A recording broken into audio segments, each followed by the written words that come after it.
Welcome to the source. The source. Source. Hey, get the source.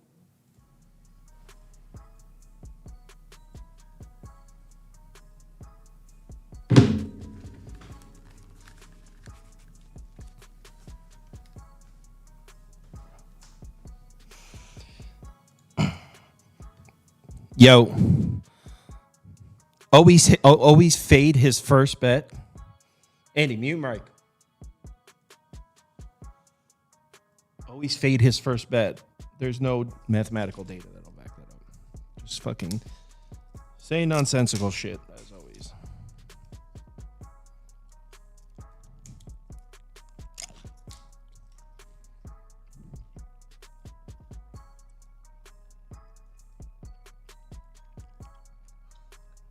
Yo, Chris is here. How was your I guess it was a mini vacation, right? It was a hell of a vacation, guy. It was great, bro. Yeah, that was the first time, I started capping WNBA last year, and it was no all-star, Olympic break. So it was weird, like having that amount of time off. But I just did some NFL stuff, looked a little bit in the to the NFL, and just chilled out, outside of that. But still working. Yeah. Well, I'm still echoing somewhere. All right. So we got 3 WNBA games. WNBA is back. They take a break during the season for the Olympics. So it's still the same season. Season's not over yet. For those of you who don't follow it that closely. First game up, Washington Mystics on the road at Minnesota. Mystics 16-8-1 against the spread. Is that graphic right? That is correct. Best ATS team in the WNBA. That's crazy. Yeah. Well, you taking them? Yeah, I think Washington's the only way I'm looking in this game. There's a couple of different things that stick out. First of all, just the ATS record. They continue to be disrespected, by the odds makers. And this line was at 10.5 2 nights ago, I want to say. And then the news came out that Shakira Austin, their starting center, who I want to say, I know she's only played less than, she's played single-digit games so far this season. Her and Brittany Sykes. Brittany Sykes hasn't played since June 11th, but both of those ladies are back in the starting lineup tonight.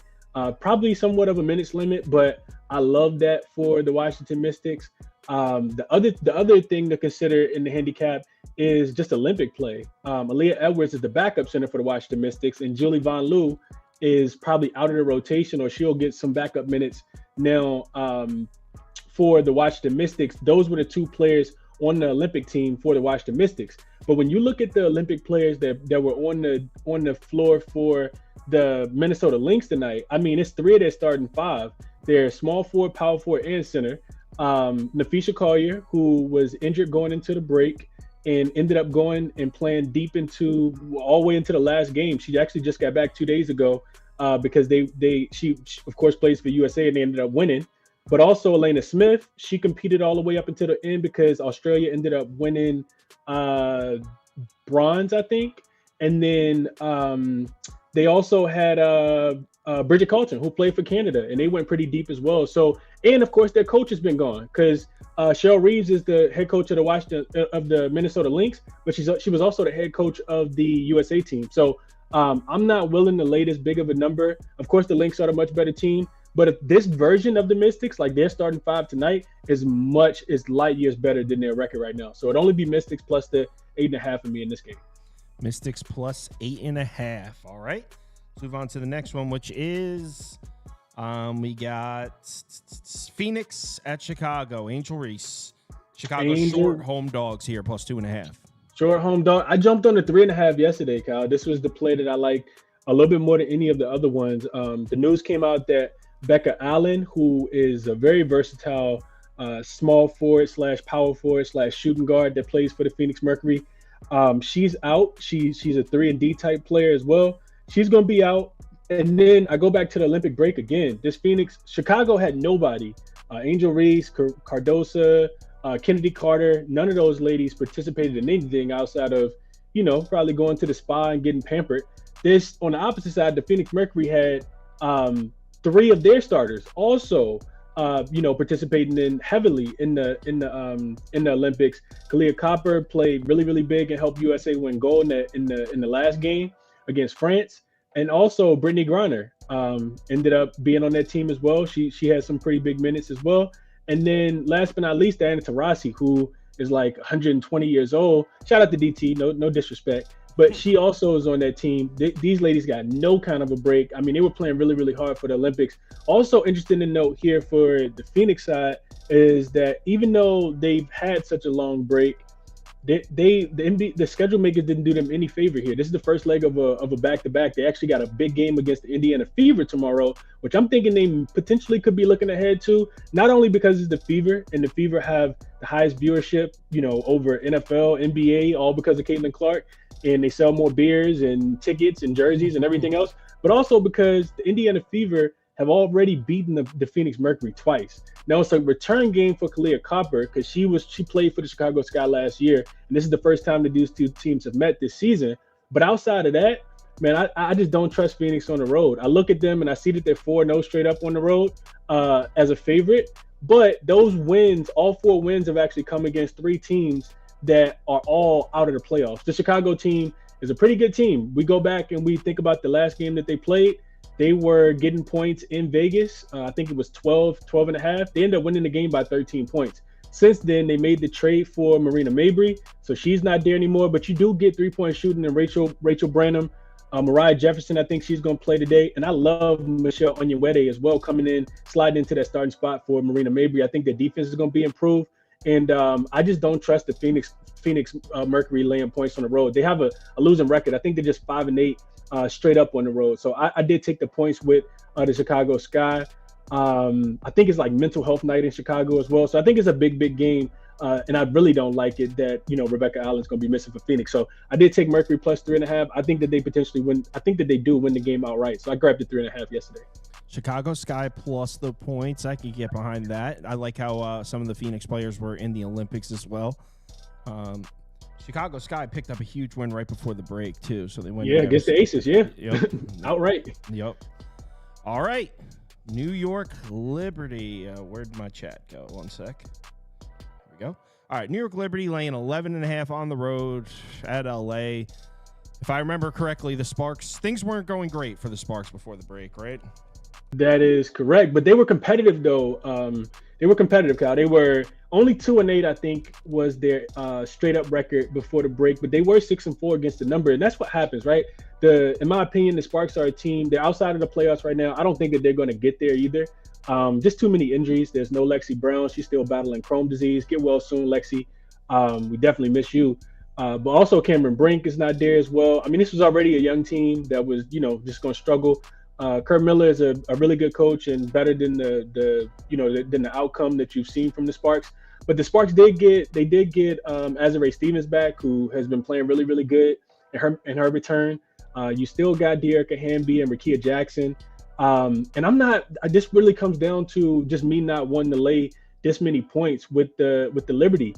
Yet another team, Kyle, that had so many players and their coach also evolved in the Olympics. Now, don't get me wrong, the Sparks also had Ruth. She played for China. And then they had Dearica Hamby, who played on the 3-versus-3 team.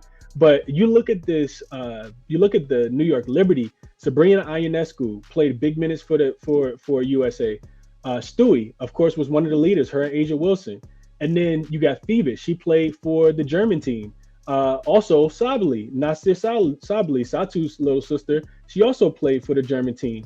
And then outside of all of that, the cherry on top is Sandy Brondello, the head coach. She was also gone. So I know I was just like 5 minutes before I started the show, I was going through looking at some beat writer stuff, and I did see a quote come out from Sabrina Ionescu at shoot around this morning that they were asking her how her and Stewie have been kind of like managing their bodies and trying to avoid the Olympic fatigue that we know eventually is going to set in. She had an interesting quote where pretty much she said that we have a good staff here and they kind of listen to us, so we just took the yesterday off. Now, granted, that could be good for them, but as far as chemistry and camaraderie, the Sparks just been chilling. They got a game at home tonight. They got, I think, the Chicago Sky coming in on Saturday. So they're just going to be home. You got the New York Liberty been flying from Paris to New York, now to LA, and they got a big game against the Aces on Saturday as well. So plus the points is the only way that I would look. The Sparks are 8-2 against the number as a double-digit dog. 2-0 straight up. I'm sorry, 2-1 straight up. 3-0 against the number as a double-digit dog at home. And then the Liberty continue just to be overpriced. They are, I think, 1-11 against the number when they land double digits, and 0-2 on the road in that spot as well. So I do like this Sparks plus the 11.5. I think that they can keep this one competitive for sure. Yeah, it makes sense with all those players coming off the Olympics. Definitely makes sense. Roof, Kyle. Dogs barking. Yeah, tonight. 3 of them you took. All right. Yeah. We're going to talk some football now. Chris, probably see you tomorrow. I'll message you and let you know what the schedule is. Yes, sir. Let's do it. Best of luck to you, Kyle. Best of luck to the community. Catch you guys later. Later. Make sure you guys give him a follow. All right. Let me turn my mic up a little bit. I feel like my mic's quiet. Testing. That's better. Okay. All right. So next up, we're talking Rams. Andy, did you want to come on the screen or no? Doesn't matter. So that means no. All right. Let's bring the chat over here. For some reason that chat keeps jumping all over the screen. All right, we're talking LA Rams. Last year was the Rams we were just talking about this yesterday. Rams kind of did a little bit of so they win the Super Bowl, right? Then 2 years ago, obviously the whole team got hurt and everyone was like, oh, the Rams are done. The Rams were a fade. So there was value on backing the Rams. Well, now I think the pendulum has swung too far the other way where people are like, oh, yeah, this Rams team is good. And I'm not sure if it is. Now, hold on. Prop Beaver obviously is not here, but he sent in a clip. So what we're going to do is we're going to play Prop Beaver's video that he sent in. He has something to say about the Rams. 1 second. Let me bring it up on the screen. All right. Insert. Where's media? Media. Let me go find Prop Beaver's video here. I have it saved right. Graphics for live. There it is. Here we go. Yo, so... Oh, man. I can't hear it. Only they can. All right, I'm going to play it in my ear at the same time, so we're listening at the same time. 1 second. That's crazy. I can't hear it. Only they can. So I'm hitting play now. So Kyle wanted me to record a little blurb about the Rams, so let's get into it. Just going to nail some quick points here. Basically, going into last year, nobody really expected much from the Rams. 2022 was absolutely awful for this team. They were coming off of the Super Bowl. The team was brutal. So going into 2023, they traded Jalen Ramsey. The defense was not expecting much, and they overperformed. Were they great? No, but the defense provided enough for them, and the offense was absolutely fantastic. After a gross 3-6 start, they were able to come back, make the playoffs, and that rookie class really provided a lot for them. A lot of people would think that they had more injuries than they did, but on a whole, the Rams had 26.4 adjusted games lost last season. That was the fewest in the league. That was a major difference from 2022, where they had 146.6 adjusted games lost. I believe that was the most in the league. So, major difference right there. But is the regression already rearing its ugly head in the injury department for the Rams? Stafford just left yesterday's practice due to a tight hamstring. Nakua, he already burst a sack in his knee. He's week to week. The starting left tackle, he's week to week. Jonah Jackson, he's going to be sidelined for 6 weeks. Starting right tackle, Havenstein, he's out with a foot injury. And then they're starting outside cornerback, Darius Williams, he's still out with a hamstring strain. He suffered that on July 27th. So that's a lot of key pieces missing practice before the season here. It's not really great. And also there's a lot of moving pieces on that offensive line. You need a line to build some chemistry. Stafford's a guy with a lot of injury history. Not great right there. We obviously saw that offense take a massive step after the bye last year. And this is really big in terms of history. The Rams, along with the Packers and the Giants, joined a list of 31 teams since 2010 who saw their offensive DVOA jump by at least 20% over the back half of the season. So basically, these are teams that finished the year hot and look to continue that momentum into this season. Unfortunately, most of those teams met with disappointment. The previous 28 teams in this spot have seen their offensive DVOAs drop an average of 3.5% the next season. That's using full year numbers. So if we are using the second half numbers, when the Rams were on their kill spree, they fall an average of 17.3%. So even if we're using the full season numbers, there is going to probably be a decent drop for this Rams offense, and that's scary because the Rams offense is going to be what's carrying this team. And on top of that, yeah, the Rams offensive line showed improvement, but if they're going to be injured, bruised, and battered early, that's pretty scary because the Rams are 3-7 in Stafford's tenure when he's out. If this guy's out, that's terrifying because besides one 51-point performance against Denver, a defense that seems to be breaking barriers in terms of pitiful defensive performances as of late, they've averaged 14.3 points per game in the 9 other contests without him. That is absolutely horrific. So I'm a bit worried about the Rams offense this year with the amount of injuries that they're dealing with early here. That is very, very scary. Also, let's not forget Kyren Williams. So many injury issues in college. They have a early bye this year as well. Week 5 bye. So I am terrified for the injuries racking up for the Rams this year, especially on the offensive side of the ball. On the other side of the ball, yeah, I mean, the defense definitely improved a bit after the bye. That was part of the role of them making that stride into the playoff, but that really wasn't it. It was the offense really carrying them. And what's scary is that defense now loses Aaron Donald. Yeah, the guy that has 3 Defensive Player of the Year's awards. The guy who had 8 All-Pros. Yeah. I mean, this is really terrifying. They're going to try and replace him with as many rookies as they can. I mean, they had Jared Verse they drafted, Brennan Jackson, Braden Fisk, Tyler Davis, but you can't just draft 4 rookies and replace one guy. This is a generational guy, and the way that defense is game planned for him, there is no way that you could replace that. On top of that, the Rams entered this offseason needing to replace 4 different guys in their secondary, 2 new cornerbacks, 2 new safeties. There's so many different moving pieces here. They had to replace their defensive coordinator as well. So as crazy as this sounds, I'm going with the under here on the 8. I'm going with under 8.5 wins here at the plus money on the Rams. I really wanted to go in very excited for the Rams this season. I really did because of the way they finished last season. I love Matthew Stafford. I love Cooper Kupp. But the way that the numbers show that offenses tend to drop off in this scenario, that the way that injuries are already starting to hit this team, I got to put my emotions to the side here, and I got to be a smart bettor, so I'm betting with the under here. I'm like 5 seconds behind you guys.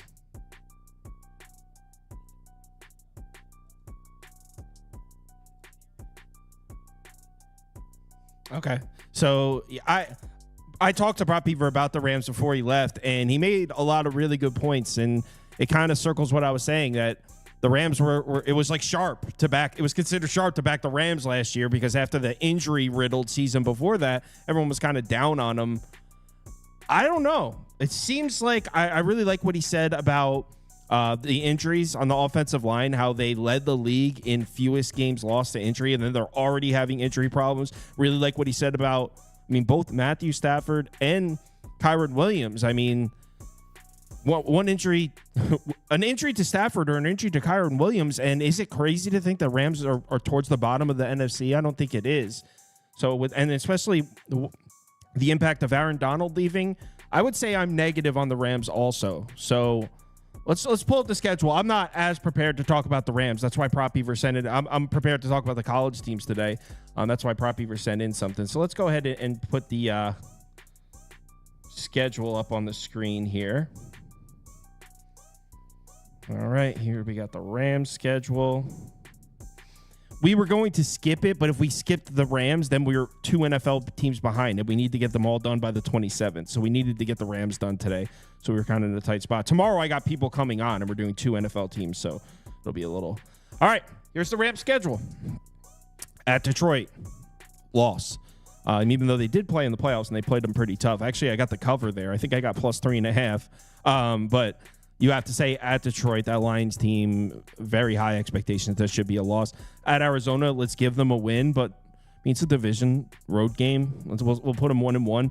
San Francisco lost 1-2. At Chicago, I mean, man, the Bears played tough defense against the run last year. If they're able to neutralize Kyren Williams, Rams defense wasn't even great last year. We expected to maybe even take a step backwards this year without Aaron Donald. Could be a loss. Green Bay could be a loss. There's a lot of losses on here. But now after the bye week, coming out of the bye week, you got the Raiders and Vikings. Let's give them 2 wins there. And that puts us at 3 wins with a possible 4th. At Seattle, home against Miami. I mean, give them a win in New England. Let's say they win one of those Seattle-Miami games. They'll steal one of those. So that puts them at 5 wins with a possible 6th. Home against the Eagles, loss. At Saints is tough. We'll give them one of those. Saints or Bills. We'll give them one of those. At San Francisco, it's got to be a loss. Yeah, I agree with Prop Beaver that the under would be the move for the Rams. But I'm not betting this one because I haven't looked enough at the Rams to really say anything about it. I just wanted to play that Prop Beaver clip and stay on schedule for us. So, all right, next up. Now for some stuff I am prepared to talk about. Let's talk about the what we got, the Deacons up first? Deeks? All right, let's talk about the Deeks. All right, let's get Andy on the screen. We got some cool teams. We got Notre Dame on the docket today. We got some cool college teams. We're into the ACC now. Started it yesterday, so yeah, but I'm saying we're talking about the ACC. All right, hold on. There's Wake Forest up on the screen. Let's get Andy up.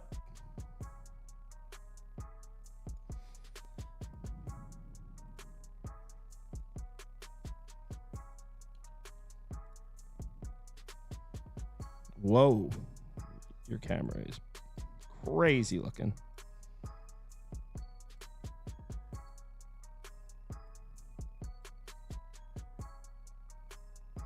Let's screw the green screen. The green screen's looking crazy on your camera, so let's just put the green up there. All right, Wake Forest. Let me open up my notes, and we'll start talking. All right. So Wake Forest head coach Dave Clawson back for his 11th season. Oh, I'm sorry. Let me get the Wake Forest slideshow going on the screen too. 1 second.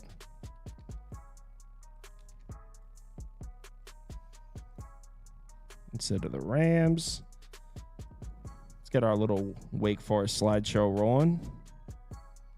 There we go. All right. So head coach Dave Clawson back for his 11th season. Not on the hot seat, according to CBS's hot seat rankings. His job's completely safe, according to them. I mean, it does make sense. They're coming off a terrible season, 4-8 last year. It's the worst season Wake Forest has had since 2015. But if you look at his tenure there, I mean, he took over a mess. 7 consecutive bowl games he took them to, so he definitely gets a little bit of leeway. And I could get it. I'd say his job's safe. Another 4-8 season, maybe we're having a different conversation next summer. But yeah, so Clawson back for his 11th season, brings back both coordinators, so same coaching staff. As far as returning production, they're 73rd in the country, 15 returning starters, 8 on offense, 7 on defense. All right, so what we saw from Wake Forest last year was they completely changed their offense because Sam Hartman left, right? Sam Hartman goes to Notre Dame, obviously, as I'm sure most of you know, and then went from a complete pass-first offense, and they tried to run the ball last year. They're actually 29th in run frequency, which is not what we saw from Wake Forest the year prior. So they tried running the ball last year unsuccessfully. I mean, it wasn't great. Mitch Griffiths was the quarterback for most of the season. He actually lost the starting job midseason to Michael Kern, but then Michael Kern got hurt, so then Mitch Griffiths came back in to play quarterback, and then Michael Kern came back.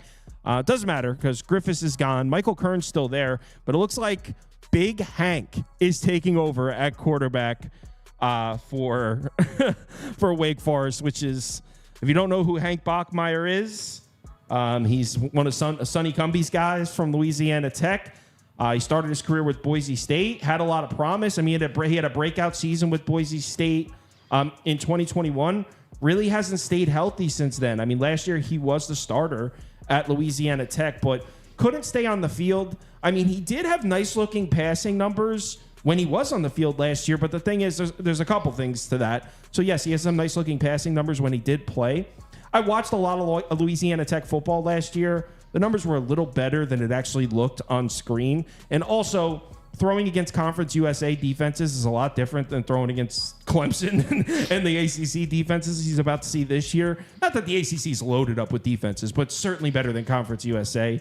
So, what do you think about Hank Bachmeier taking this starting job? It's certainly something. This is a guy, like you said, he started at Boise State and he was very promising. I think it'll be fun. I think that'll be kind of the fun part of Wake Forest. I don't think this team's particularly very good, but I think Bachmeier, you said it, the numbers were actually pretty good last year. I think that was the most surprised I've been, was seeing his numbers last year, because I remember thinking back, like, this guy wasn't that good. But for him to be playing Power 4 football, I mean, it's good for him. It's his last year in college, but I think it'll be very interesting just seeing how he does against better competition, because he was good against La Tech, but like you said, this is a power conference now, so this is much different. Yeah, it's really tough to make a prediction there. I mean, I think Wake Forest is happy with the quarterback they have, honestly. We'll see. So Hank Bachmeier takes over at quarterback. As far as the running backs, they had 3 different backs get carries last year, and 2 of them are back. The one that's gone, he transferred to Indiana. Also, a couple of their receivers went to the Big Ten also. They had their number 3 wide receiver left for Indiana as well. Their leading receiver, Jamal Banks, he left. He's with Nebraska. Their number 4 wide receiver left for NC State. So 3 of their top 4 receivers are gone. They did bring back a kid, Taylor Morin, who's definitely like a big play guy. He averaged like 15, 16 yards of reception. So they do bring him back. They also got a tight end that they like too. But no question, wide receiving core takes a hit. Offensive line does return 3 starters. And their offensive line actually wasn't terrible last year. There was not much that was successful with Wake Forest season. But if you look at their offensive line numbers, it really wasn't that bad. Let me pull it up on the screen. Bad against the run, the good pass blocking unit is the way I would say it. Where's Wake's offensive line? There we go. Wake's offensive line. Yeah, I mean, it's not terrible looking, and they bring back 3 starters. So I actually think the offensive line should be decent for Wake Forest, and they're going to need to keep Hank Bachmeier clean against these ACC defenses. To me, the number one problem with the Wake Forest offense was just lack of production from the quarterback position and inconsistent health from the RBs. So they got Hank Bachmeier, and they bring in 2 of their 3 backs. Not that I'm saying Wake Forest offense is going to be good, but it has to be better. Yeah, I mean, that's pretty much the way that it is. I think they lost a lot of production overall in the run game, or in the receiving game. The rusher, first and third rusher back, like you said, that's fine. They're bringing back a decent amount of production there, but again, that didn't really work last year. I think I'm not gonna try to beat a dead horse here. I think this team's bad and not gonna try to beat around it. I think the team's gonna be terrible, well, but I think it'll be fun terrible. Though, when we get to the defense, yes. Wake Forest, first of all, Wake Forest kind of got branded as shootout team, high scoring, don't play a lot of defense, because that's kind of the games they were playing during the Sam Hartman era when they were relevant. But that's not where the defense was better than the offense was last year. Their defense wasn't that bad last year. And 7 of their top 8 defensive linemen are back. They only lost 1 linebacker. So the defensive front 7 for Wake Forest is super experienced. The run defense numbers were actually decent last year. Definitely should be better. I actually like the defensive front 7 for Wake Forest. They bring back a ton of production, and they're undervalued. They were a little better than you would think they were last year. Now, they did lose 3 starters in the secondary, and that's a little scary because the pass defense was the weak spot of the defense last year, and now the ACC is loaded up with quarterbacks, so they definitely should struggle against the pass. But as far as stopping the run, I like it for Wake. So I don't think it's all bad for Wake Forest. How about that? That's what I'll say.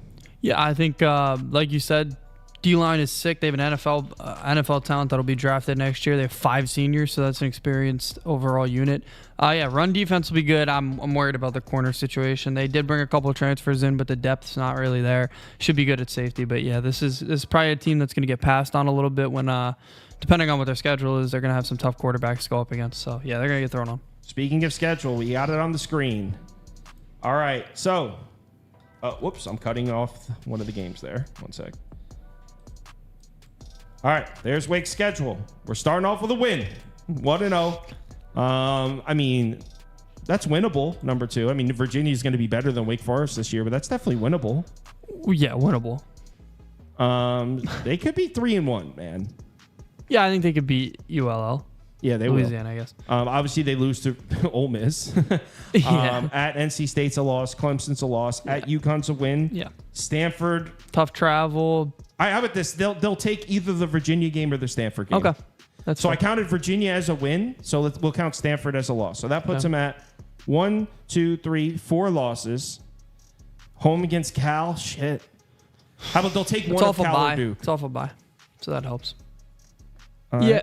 One of Cal Duke, yeah. They're going to lose okay. the 2 in between. So that puts them at 5 losses. At North Carolina, probably a loss. 6 losses. At Miami, probably a loss. 7 losses, which puts us on the under.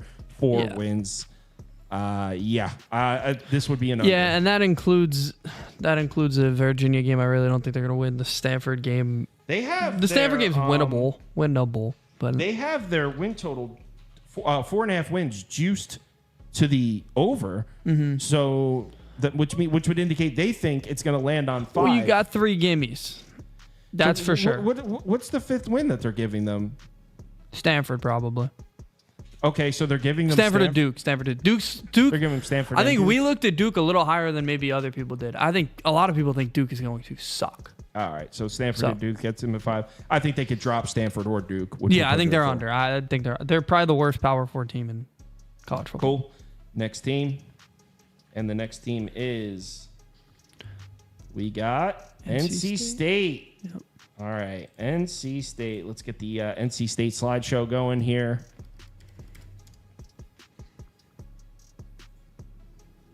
NC State. Bam. Okay. All right, North Carolina State, the Pack. Dave Doran's back for his 14th season as head coach. 4 consecutive winning seasons for NC State. Haven't won a bowl game since 2017, though. 4 straight losses in bowl games, which is a little weird. Not that it really means anything. Thing about NC State is they are 17-9 in their last 2 years. 2 successful seasons, you would say. But I feel like both were kind of disappointing. Maybe more so 2 years ago than last year. 2 years ago, Devin Leary's last year with the team, a lot of people legitimately thought NC State was going to win the ACC that year. They had a loaded defense. They had Devin Leary. They think they only won 8 games that year, so definitely a disappointment. And then last year, they bring in Brennan Armstrong to play quarterback, and another year where NC State was just loaded up with expectation. Like, everyone thought they were legitimate players in the conference, and, I mean, they won 9 games. I'd say they overperformed a little bit last year in comparison to the year before, but still, I mean, still can't take that next step to put them up there at the top of the conference. And here we are, another year, yet another season where they bring in a transfer at quarterback, Grayson McCall from Coastal Carolina, proven kid can throw it. Probably can make a solid argument that Grayson McCall has a higher upside than both Devin Leary and Brennan Armstrong, to be honest. But here we are. I feel like we've been in this situation before. A ton of hype entering the season for NC State. They bring in a shiny new quarterback. Well, Devin Leary wasn't new, but they got a quarterback they're really high on. Just 82nd in returning production, 13 returning starters, 8 on offense. So they bring back a lot of their offense with Grayson McCall. All right. So I will say one thing about Grayson McCall that worries me. He's coming off his worst season. Yeah, definitely. I mean, it wasn't terrible. And yes, he got hurt. He only played in like 6.5 games. So I'll put his stats up at the bottom from last year. If you're not unfamiliar with Grayson McCall, that's not what his stats look like. I mean, his 3 years before that at Coastal was like 24 touchdowns, 2 picks, 26 touchdowns, 3 picks. In fact, in his previous 3 seasons, he threw 7 interceptions combined through 3 years. And he threw 6 picks last year in 7 games. So, Grayson McCall, super high ceiling. A lot of people like him a lot. I'm a little concerned that he's coming off his worst season, no? No, I would be concerned about that as well. I do want to mention that Coastal Carolina was a little bit less talented than they usually are last year, or at least for the earlier years that he was there. I think if he can I think he'll regain into form as long as he stays healthy and be just as good as I think it was 2021 was his best year, which was 2 years ago now. But when his he was first 3 years for Coastal was savage. yeah, when he was at his best, he was one of the best. I mean, one of the best quarterbacks in not only their conference but Group of 5 overall. So I think he'll take this leap. And I agree with you. Feels like we do this every year with NC State, but I think they finally. It's not even necessarily quarterback, because I think they've always been decent at quarterback, but I think this is an upgrade from those guys. I know you haven't started. The running back is much better, and I think that's something, because their running game hasn't been that great. But this is a really they added a top tier ACC in conference running back. So so if you don't know who he's talking about, they brought in Jordan Waters from Duke, right?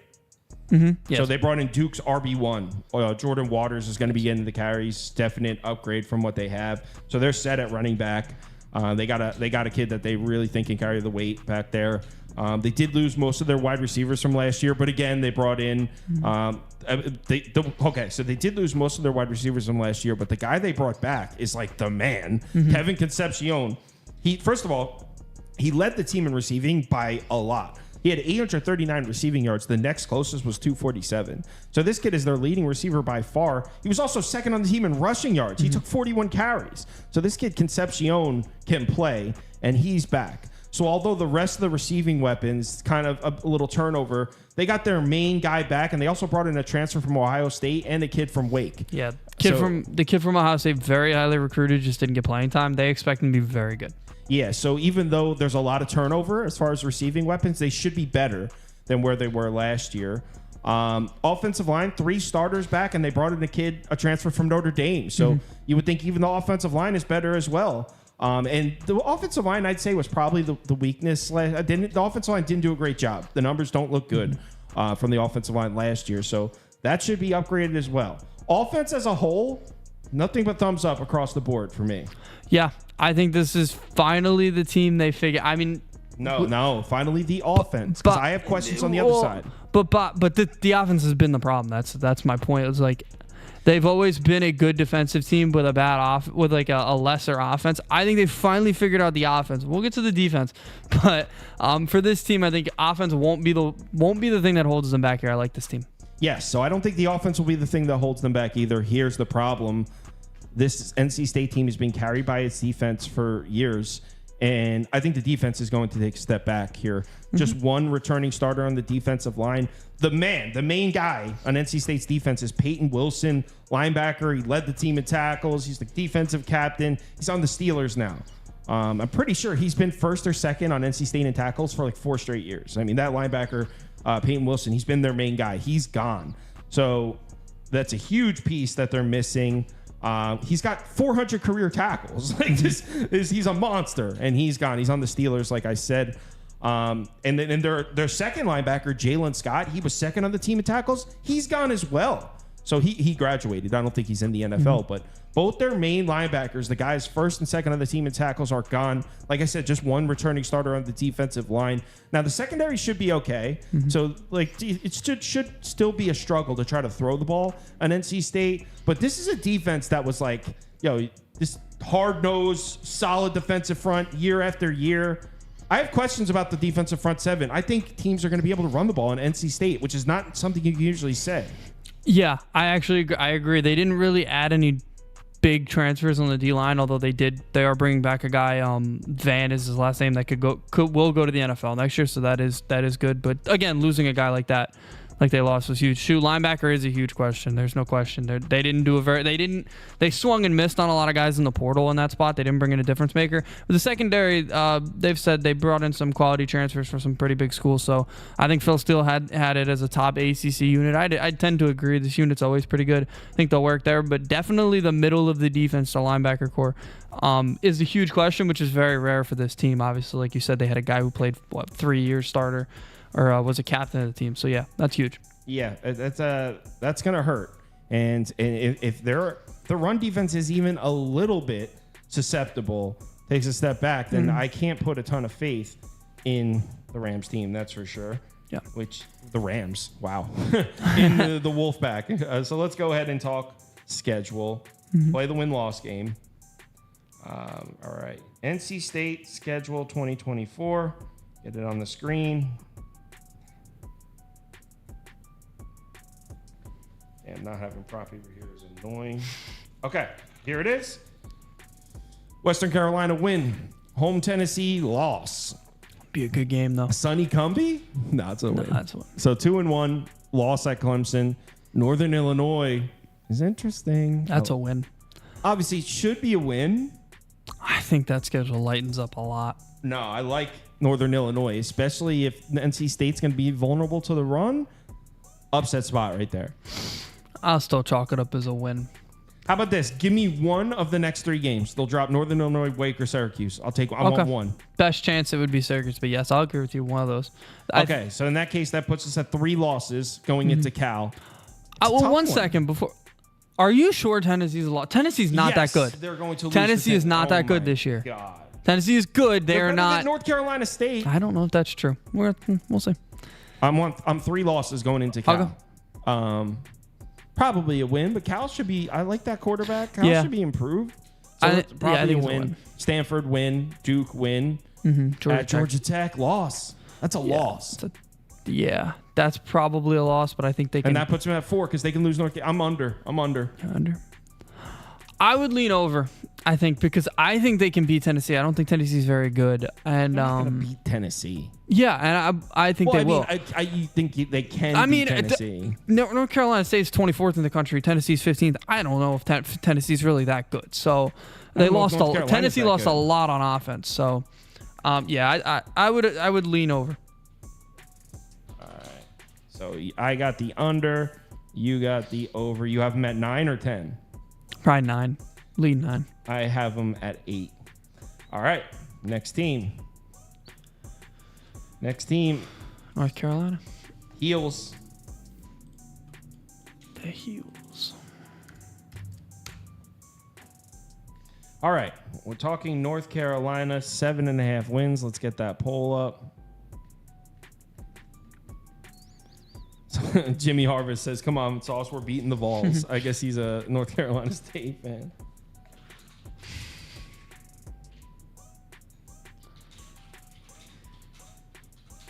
All right, North Carolina, post Drake May.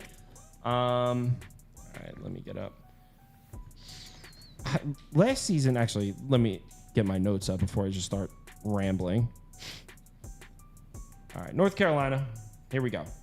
Oh, shit. Let me get the North Carolina slideshow going as well. Very one-dimensional team last year, I will say. They were very good on offense, pretty average on defense. Here we go.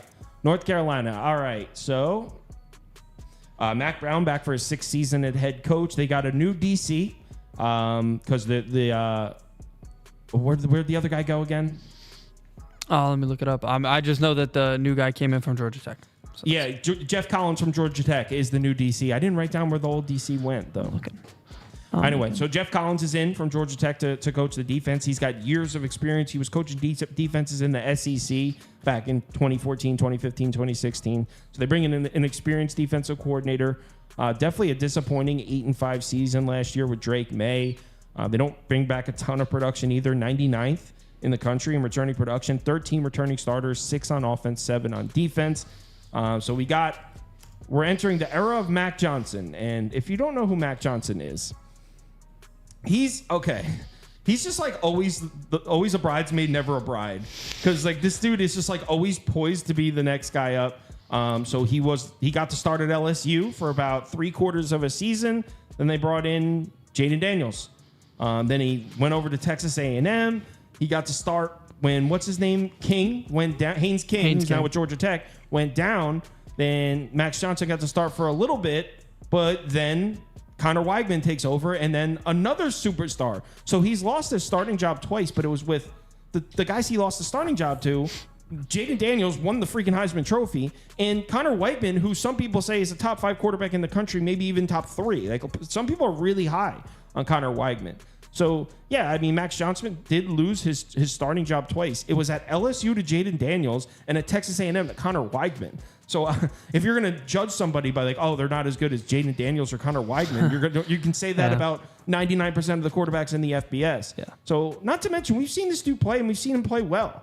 So I'm not. I don't know. I'm not going to say I'm a Max Johnson guy, but I think he could be good. You like Max Johnson? Yeah, I think the reason he's failed, like a mix of the fact that obviously guys that have taken over have been superstars, but also he's got from his injuries, because I mean he's been 35 touchdowns, 7 interceptions, and 14 starts is really good numbers. So I mean, yeah, he's shown flashes of being a star, and I think maybe he can find. I mean, North Carolina's had really good quarterbacks for a few years now. Went back to Howell and now Drake May. So I think this is a perfect spot for him. Yeah, me too. I think Max Johnson will have a great season this year. They got Amari and Hampton back. Their star running back, 1,400 yards, 15 touchdowns last year. He's back. They also added a couple backs in the portal as well. So they're loaded at running back, North Carolina. Yeah. So Max Johnson should have a run game to back him up. They lost a couple receivers, but for the most part, they get their guys back. Obviously, the main one, what's his name? Tez Walker. Tez Walker's gone. He's on the Ravens now. But that kid, J.J. Jones, was pretty good, and he's back. He was the leader. He was the leader. Yeah, but it was only because Tez Walker was hurt. Tez Walker was wide receiver 1. Yeah. J.J. Jones led the team in receiving because he was hurt. But J.J. Jones was good, and he's back. They also have 2 tight ends they really like. There's 2 good tight ends on this team. So Max Johnson should have run support, and he should have plenty of weapons to throw to. He's got J.J. Jones and the 2 tight ends. Now, here's where it gets a little concerning, because North Carolina is kind of branded incorrectly, and I think it's because Drake May is such a star, NFL caliber guy. North Carolina, they threw the ball a lot. It wasn't that, but they were a pretty balanced offense, and their rushing numbers were much more efficient than their passing numbers last year. A lot of times this happens when the star on the team is the quarterback, that you think, oh, this is just a pass out. That's not what they were. They were running the ball last year. Now you can see the frequency, like perfect timing. The frequency numbers came up in the slideshow. Let me go back to that.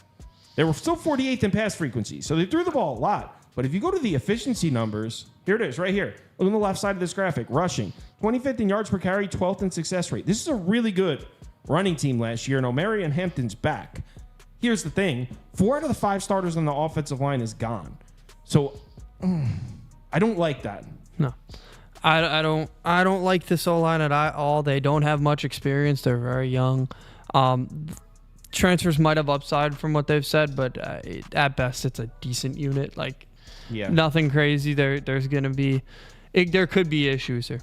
Yeah, and if the offensive line takes a step back, and Omari and Hampton isn't able to have those breakout games again this year, puts a lot more pressure on Max Johnson. That's for sure. Now on the other side, North Carolina's defense wasn't really anything to write home about last year, but they do bring some pieces back. I mean, they lost one of their main pieces on the defensive line, the defensive tackle, but everyone's back other than that. They did lose Cedric Gray at linebacker. He led the team in tackles. He's actually on the Titans now in the NFL.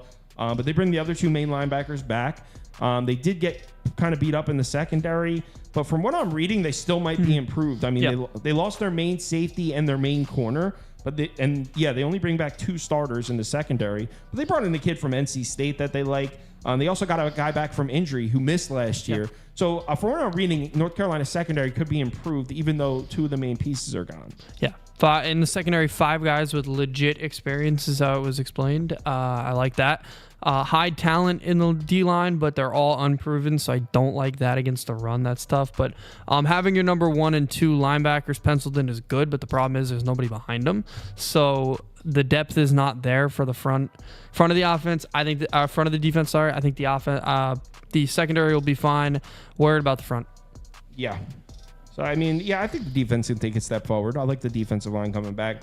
So let's play the schedule game. They got that's a good first Thursday. It's a really good game. I think that'll be probably game of the night. Although I think Colorado's on that night. Wait, why can't I bring up the schedule right now? Oh, here we go. I don't know why that wasn't working, but here it is.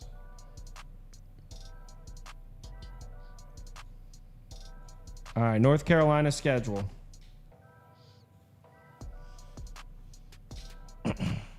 Here we go. Yep. At Minnesota, do the Gophers get their revenge? Because North Carolina dusted them up last year. These teams are very similar because I've gone through Minnesota already. Their quarterback situation's kind of a Yeah, because Rutgers snatched their guy. It's a gamble because they're starting. That'll be the first FBS start for a kid from New Hampshire who started all 4 years at New Hampshire. That'll be a risky one, but it is on the road, so I don't love it. But I would probably side North Carolina winning that one. I mean, they could be 4-0. They also could be 3-1. Yeah, the next three are pretty easy. How about we'll put them at 4-1 after the Duke game? Okay. Because they dropped Minnesota, they dropped Duke. I mean, I don't see them losing to Duke, but on the road rivalry game. Yeah. Or they drop Minnesota. We'll put them at 4-1. Home Pittsburgh should be a win. That's probably Narduzzi coaching for his job at that point. Yeah, Georgia Tech as well. Well, not coaching for their job, but yeah, I think they win that one too. Really? Yeah, I think they beat like Georgia Tech, man. I think Georgia Tech. All right, whatever. Give me one of Virginia or Georgia Tech then. Okay, that's cool. So in that case, we're at 2 losses. So far, we're off to a nice looking start here, 6-2.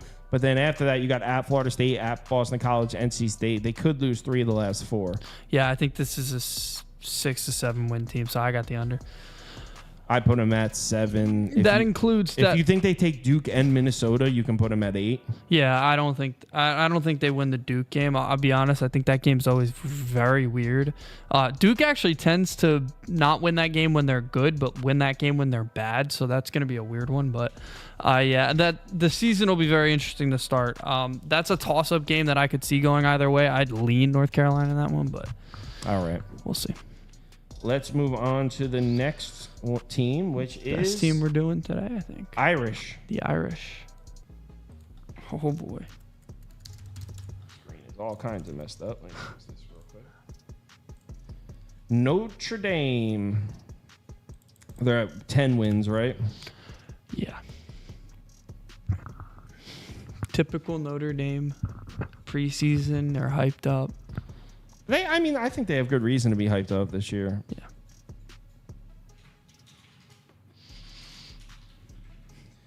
There is question marks. You can definitely poke holes in some aspects of the team.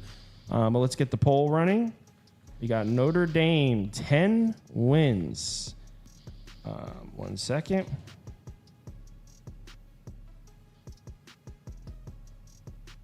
Okay. Notre Dame, 10 wins. Oh, 1 sec. Let me get the Notre Dame slideshow rolling.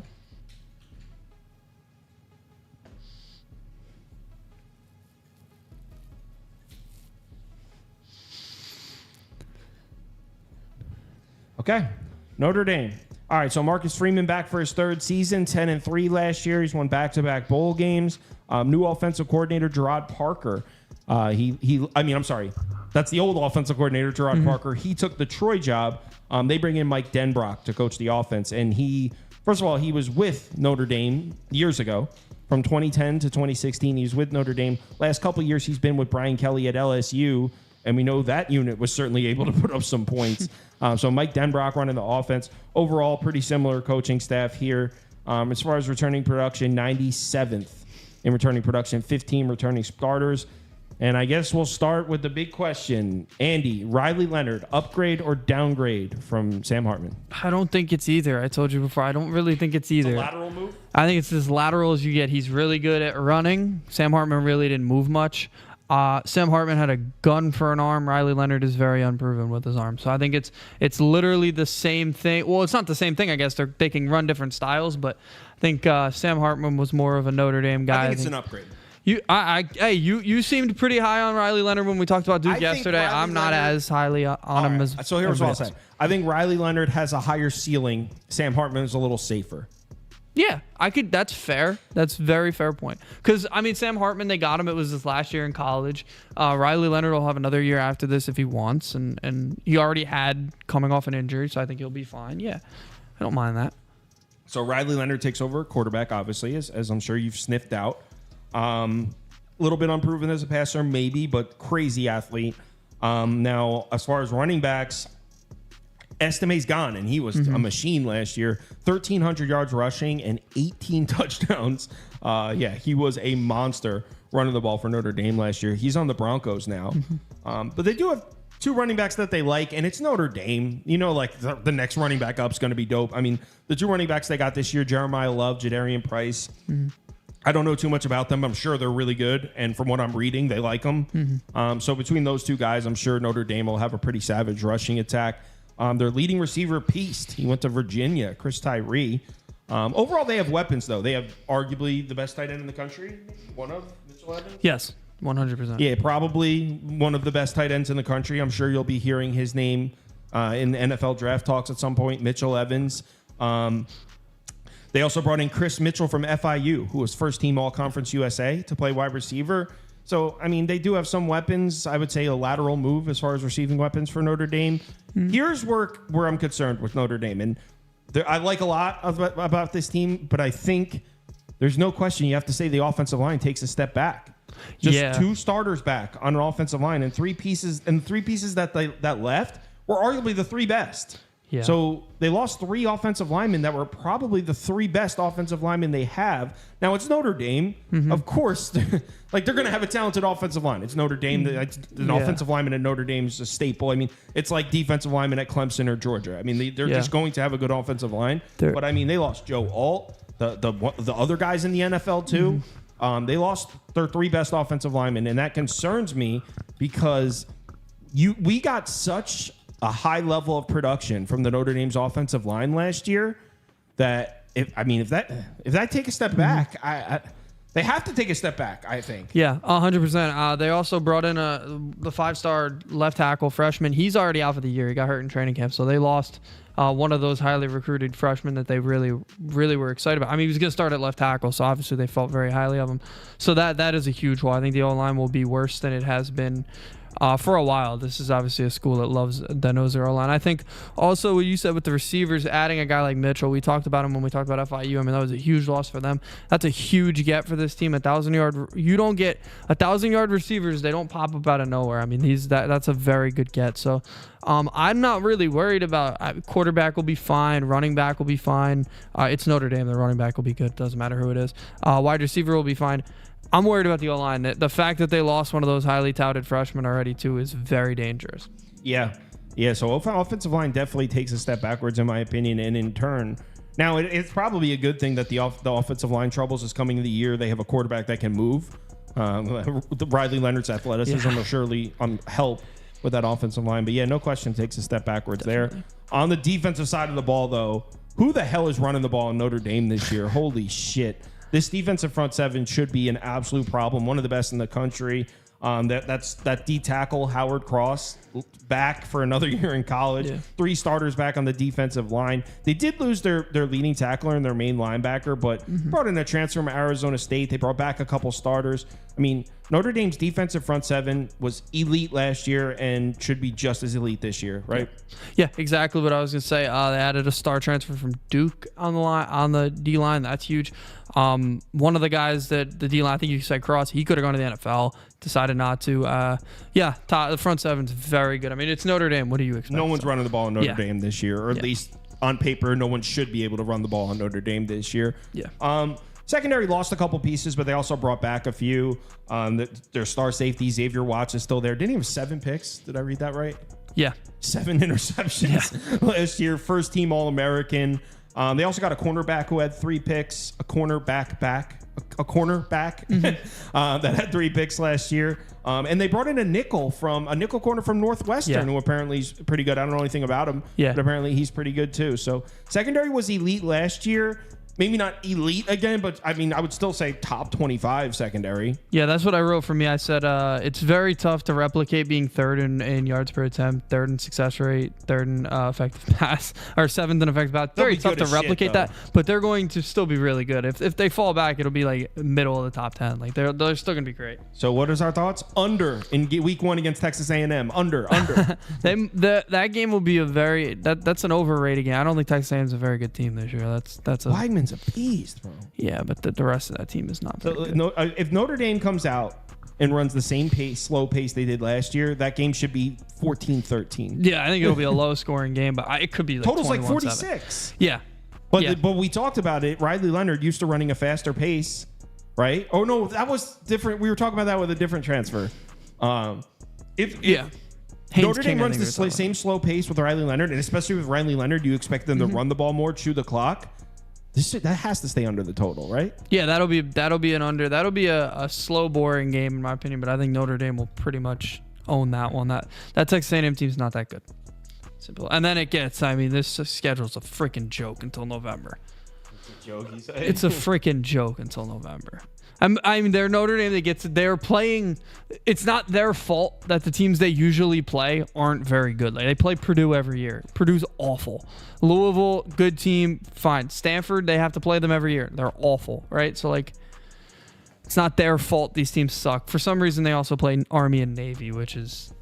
I don't understand why that happens, but those are both neutral site too. I don't understand why that happens. That has to happen. They play a game against Miami of Ohio. Hates tradition. Yeah, I hate tradition. Miami of Ohio is like a decent opponent, but like it's Notre Dame. They're probably. All right, let's go through it.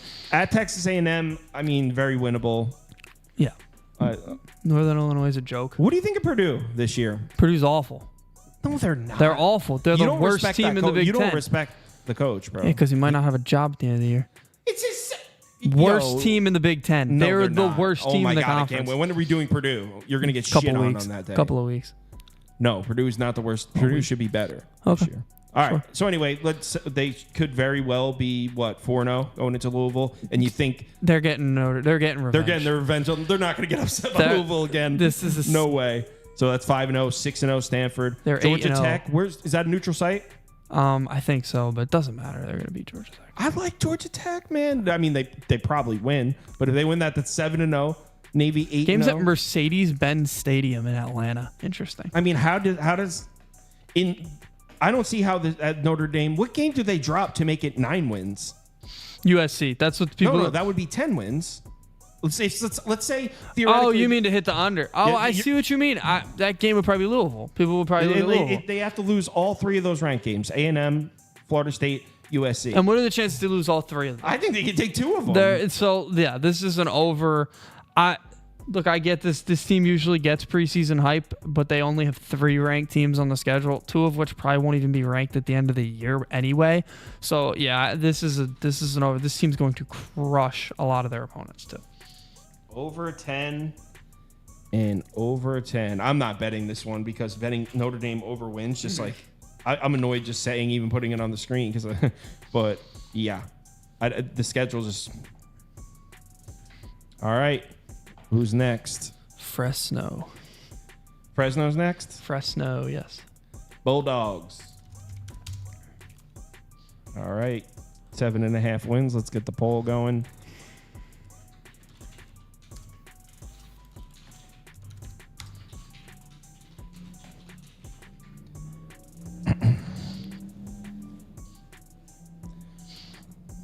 All right, Fresno State. Gotta pull that up. Let me get the Fresno slideshow rolling.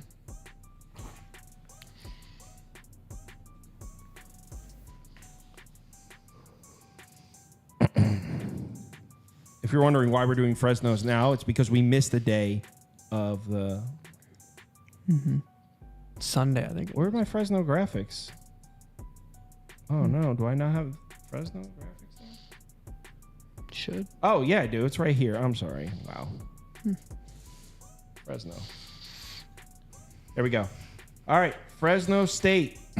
So this is kind of not breaking news. It happened 2-3 weeks ago, but Jeff Tedford, head coach, stepping down for, I believe, health reasons. So that's kind of sudden. Obviously, we were expecting Jeff Tedford to be the coach this year, and he's not. He stepped down. I don't know if he retired or is taking a year off. I don't think it's really clear yet what's going on with that. I read it's health reasons, so hope he's all right. So bottom line, Tedford's not going to be coaching the team this year. The linebacker coach, Tim Skipper, is taking over as the head coach. Now, pretty sure they have the same exact coaching staff minus Tedford. So depending on, I'm not going to pretend to be an expert on what Jeff Tedford's role is. He was the head coach. I mean, I don't know if he calls plays. I really don't know. So I don't know how much of an impact that is. Do you have any insight on Jeff Tedford, West Coast football lifer. He was coaching at Cal a long time ago. Aaron Rodgers was his guy. He's a quarterback guy. He had Derek Carr as well, I believe, early in. So was he does Tedford not being there? Does I think that makes a pretty significant impact on the quarterback and the offense overall. I mean, they don't run the ball anyway, so it really just makes a big impact on the offense. They're pretty much just Mikey Keene is who was in big. Yeah, it's going to affect that side of the ball a lot. You don't lose Tedford, who's been a college football coach, and especially in the West Coast, forever. He basically designed the West Coast offense. Like you don't lose a guy like that and it not affect you. So yeah, the offense will be affected a little bit. That's just natural. Anytime you lose an offensive coach overall, you're gonna struggle. I do believe he does call the plays as well. Yes. All right. So Tedford's gone, or taking a step back. Let's say. 53rd in returning production, 13 returning starters, 8 of them on offense. So a lot of their offensive pieces back, including quarterback Mikey Keene. This kid's good. 2,600 yards, 21 touchdowns, 9 interceptions last year. Pretty sure he missed a couple games too, right? Mm-hmm. Yeah. Yeah, he wasn't able to start. He got hurt in the Wyoming game, actually. And where's he from before Fresno? Was it Tulane? It was South Florida, I think. South Florida. Yeah. Same color. So all 3 running backs are back. So their entire running back room returns this year. They did lose a few wide receivers, but Jalen Moss is still there. He's pretty good. They also brought in a kid from Idaho State. 102 catches last year. 102 catches. Led the entire FCS. So that kid's probably pretty reliable as well. So maybe a small step backwards wide receivers wise, but not much. 8 of the top 10 offensive linemen are back. So offensive line is deep. It's experienced. Overall, the offense should be better on paper. It just comes down to how much of an impact losing head coach Jeff Tedford for the season is. Yeah, I think having a guy like Keene who's been around college football a little bit now, both sides of the country, I think that helps kind of go through that Tedford thing, not having him. So I don't know how big it'll be. I think it'll be decently sized, but I'm not worried about it too much. The offensive line, a lot of depth, like you said. They have a guy moving positions because they have so much depth on this team. Yeah, I like the offense overall. I mean, Fresno always has good offenses, right. Usually one-dimensional offenses. They were bringing back a running back who's had a pretty decent. A couple of running backs who were pretty good, but they don't run the ball much, so I don't think that's going to change either. Yeah, and the saying, I think Fresno's offense is going to be good this year. Not exactly a hot take. Yeah. They always have an explosive offense, but they do bring back a lot of production and should be especially good this year, minus whatever Jeff Tedford brings or doesn't bring, I should say. All right, on the defensive side of the ball, this is pretty much year after year the weakness of the Fresno State team. Look, they lost a couple pieces on the defensive line, but majority of their production is back. They bring back most of their guys. Just one starter back at linebacker. So they did get gutted at linebacker a little bit, but defensive line, most of the production back, and 6 of the top 8 defensive backs are return. 3 returning starters in the secondary. So I don't know much about this Fresno State defense. It looks like they do bring back a decent amount of production, though, other than linebacker. Yeah, I think the D-line's going to be very good. That was pretty much what I took from this. D-line and secondary are going to be good. Again, a lot like there was another team we talked about, I think North Carolina State. Linebackers is a problem here. There's not a lot of depth there. It'll take a step back there, but the front and the D-line and the secondary are going to be good. Yeah. So, all right, let's pull up the schedule. And I kind of have this whole team as a question mark right now. Week 1 games, obviously a loss, but I was going to take the cover, but I need to see where that line gets to there. Chris Brady's in the comments saying that he was looking at that. Apparently, when the Tedford news announced, he's saying that the line only moved from 20.5 to 21. 20.5 to 21. That's what he said. To me, that game in particular is just 2 huge question marks. What does Michigan look? Yeah, Michigan's defense is going to be unreal. That talent there, but their offense might not be very good. So that might be an under. Wasn't even good last year. Yeah, that might be a game we hit the under. Yeah, which is surprising for a Fresno State football game. So they open up in the big house without their head coach. Loss. We'll give them a win. Sacramento State, New Mexico State win. At New Mexico win. UNLV. That's a loss. Yeah. So they're 3-2 after the UNLV game. Washington State. I don't know shit about Washington State. I don't see it with Washington State, but I'll just chalk that up as a loss just in case. That's 2. You're saying they lose to Washington State at home? Yeah. I was thinking win there. You were thinking. I think it could be, but I haven't looked at Washington State. All right, how about this? We'll leave that as a question mark. Okay. Where's another questionable one at UCLA? I don't really see another questionable one. There is Colorado State. We give them one of Colorado State, Washington State. This is a 7. Okay, so hold on. So they're 3-2. That puts them at 4-3 with the Washington State and Colorado State game. At Nevada win 5-3. Yeah. San Jose State win. It's a win. 6-3. Hawaii win 7-3. Air Force should be a win. 8-3. At UCLA loss. I got them over. Yeah, but the problem is the over 7.5 is juiced heavily. So I have them at 8 wins too, but at -155. That'll be it. There's a couple of I mean, they're not that UNLV one could be an interesting one. Washington State could be an interesting one. There's a possibility you could see 8 or 9 here if everything goes perfect for this team, but that's very rare. Yeah, so I'm putting over 7.5 for both of us, but at minus 155, no, won't be doing it. I wonder what an all 9 wins is. All right, next up, Boise. Okay. Boise State. This is where you're going to see Andy get high. I don't even know what you're seeing here. It's Boise State, man. So what happened, well, not just today. For the last week, Andy's been telling us that Boise State, sleeper to make the CFB playoff. He's been saying it over and over again. Now, at the time, I was just like, oh, maybe, because I hadn't looked at Boise State. So I just took him at his word. Like, oh, yeah, maybe he's right. And he knows his stuff. I looked at him today. What the hell are you even... Hold on. Let me get the Boise State graphics up. I don't even know what you're talking about here. Interesting. Interesting. So Andy, very big on Boise State. And here's our Boise State graphics, and let's do it. So... Coach fired. Avalos is gone. He's now the DC at TCU. Spencer Danielson takes over. He's been with the program for years, though, since 2017. Dirk Cutter takes over as OC. He's also been there for a couple of years. He was the interim OC in 2022, actually. So he's been with the team for a little bit. And Eric Chenandler takes over as defensive coordinator. He was there last year as well. Before that, he was the DC at Nebraska for 5 or 6 years. So new coaching staff, but like kind of the same coaching staff at the same time. The coach got fired, but all the pieces that replaced him were all already there for the most part. Returning production, 35th. So they are bringing back some production. 17 returning starters. Quarterback. This is where Andy has a thing for 5-star recruits. He thinks just because this kid's a 5-star recruit, doesn't matter that he's never taken a college snap before. Doesn't matter. 5-star recruit. He's going to be the best quarterback in the country. I buy the hype. 5-star recruits don't work out all the time. I think this one will. So this kid, Nelson, 5-star recruit. He was on the bench at USC last year behind Caleb Williams. Never taken a snap before. Andy thinks he's going to take the job at Boise State and be a superstar from the jump.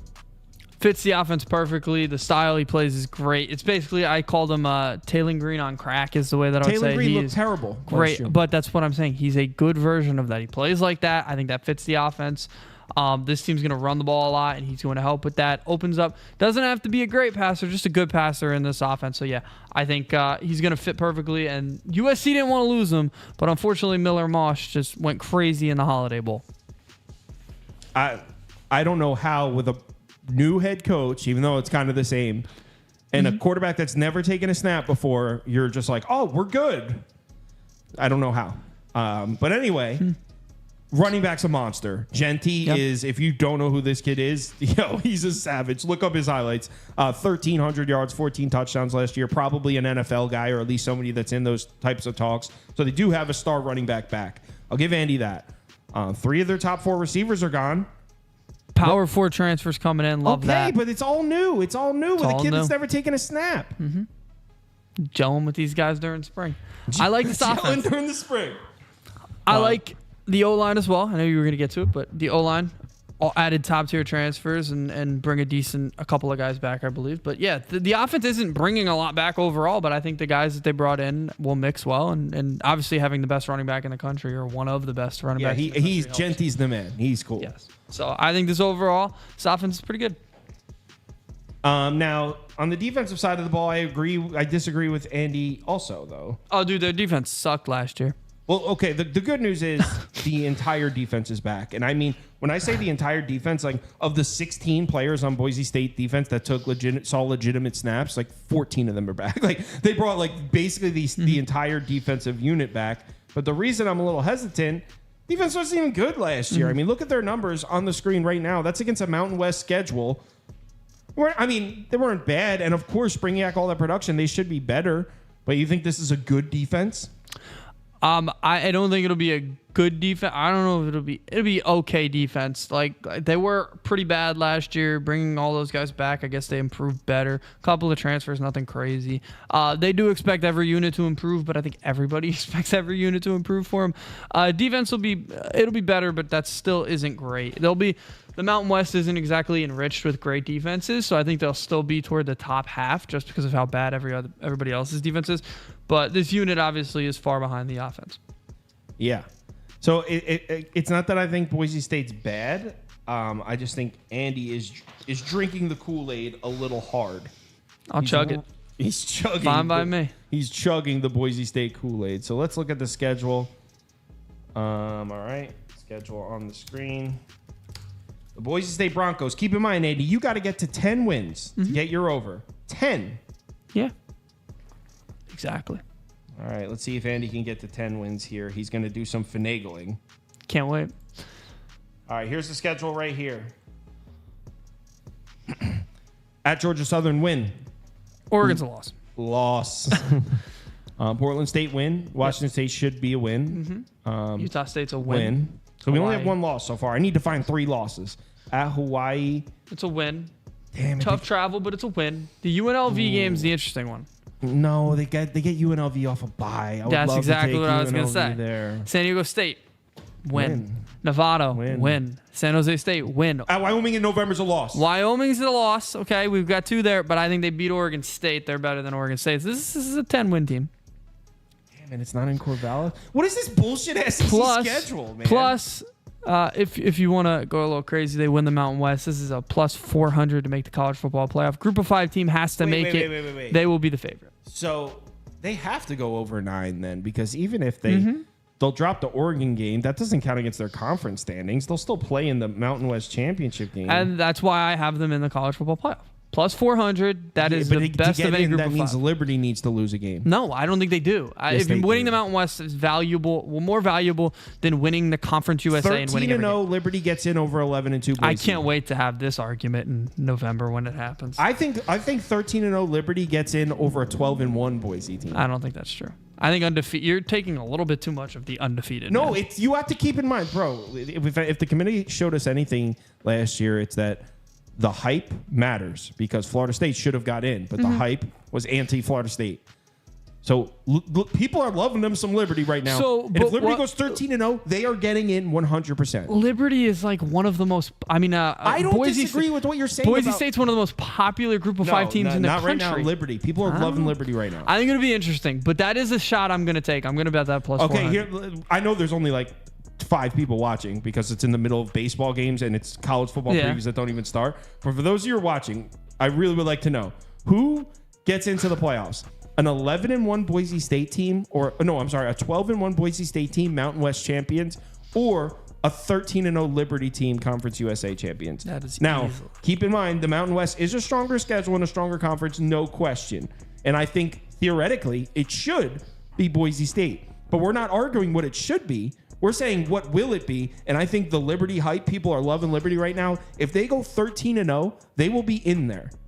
In fact, if that happens, if Boise State goes 12-1 and Liberty goes 13-0, I bet you they're both in there. No, there'll only be one group of 5. They'll drop like Ole Miss or something. Maybe. I think there'll only be one group of 5 that gets automatic. I mean, only one group of 5 gets automatically, and doesn't mean there can't be 2. I think they would put them both in. I swear to God. A 13-0 Liberty, 12-1 Boise State. I bet you they would drop like a 9-3 Ole Miss. A 12-1 Boise State with a game where they didn't like get embarrassed completely by Oregon. 12-1 with one loss at Oregon. They're getting in, and 13-0 Liberty's getting in. We'll see. I hope that I'm happens. betting the plus 400 on Boise because I'm taking the shot that the committee will do the right thing. I think if that happens, they're both getting in, honestly. It's going to be fun.